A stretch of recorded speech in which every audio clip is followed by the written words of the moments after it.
Karen demolished my fence without warning. They didn't know I'm the zoning commissioner.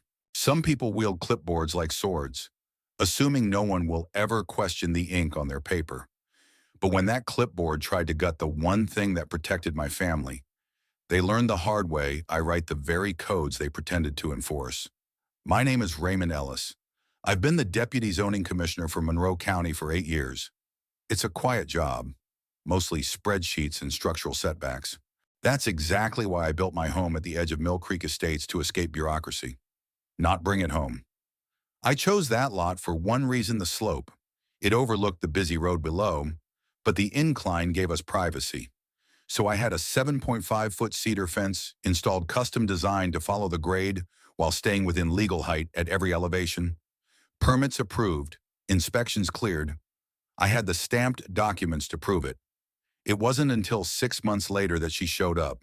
Karen Langford, acting chair of the newly formed Mill Creek Estates Homeowners Committee, a group that had no legal charter, no county recognition, and apparently no sense of boundaries. She rang my doorbell on a humid Friday morning, holding a clipboard and a half-drunk iced latte. "Your fence is 2 feet too high," she declared without introduction. "It violates visual harmony standards of the subdivision." I blinked. "There's no registered HOA here." She sniffed. "We're organizing now. The board voted on retroactive compliance. You'll need to bring it down to 5 feet by next week." I told her I was the zoning commissioner. She smiled like I'd handed her a challenge. 2 days later, while I was out shopping with my son, Karen and a group of hired contractors arrived in a city-labeled pickup truck, claiming to have a demolition permit. They tore out the top half of my back fence, splintering panels, snapping support beams, and leaving jagged wood jutting out like a battlefield barricade. My security camera caught it all. Karen standing proudly, directing the destruction like a foreman on a power trip. My neighbor, Miss Caldwell, called me in tears. By the time I got back, it was too late. My privacy was gone. The view of traffic and noise poured into our backyard like a flood. My son's therapy area where he practiced speech outdoors was now exposed. My wife cried when she saw it. Karen stood by the sidewalk, clipboard in hand, daring me to fight back. So I did. I didn't just file a police report. I opened an internal inquiry through the county planning office. I subpoenaed the permit Karen claimed to have. There wasn't one. I called the city truck department. Turns out she'd bribed a retired contractor to borrow an old city vehicle to look official. Fraud, impersonation of city authority, vandalism. Her list of charges grew longer by the hour. But what made this worse wasn't just the fence. It was what I discovered when I started digging deeper. Karen had created a shell HOA entity through a state loophole that let her register a community preservation group without needing actual homeowner approval. She had 3 friends on the so-called board. Together, they'd mailed over 40 compliance letters demanding paint changes, fence removals, even lawn plant substitutions, all with fake citations that looked real. And people were complying. One elderly couple had paid $600 to repaint their garage.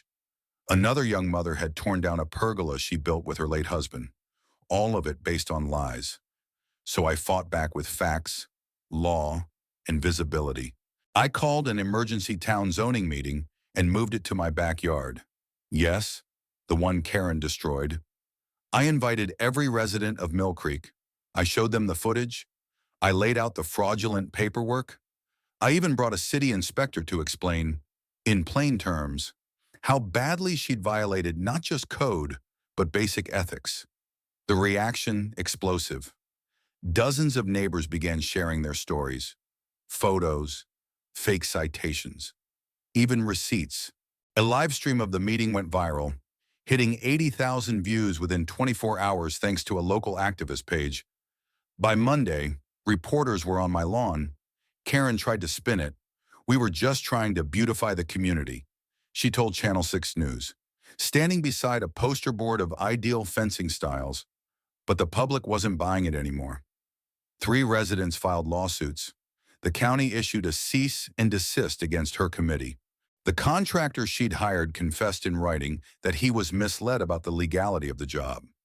And me, I filed a personal civil suit and got an emergency order to rebuild my fence at Karen's expense.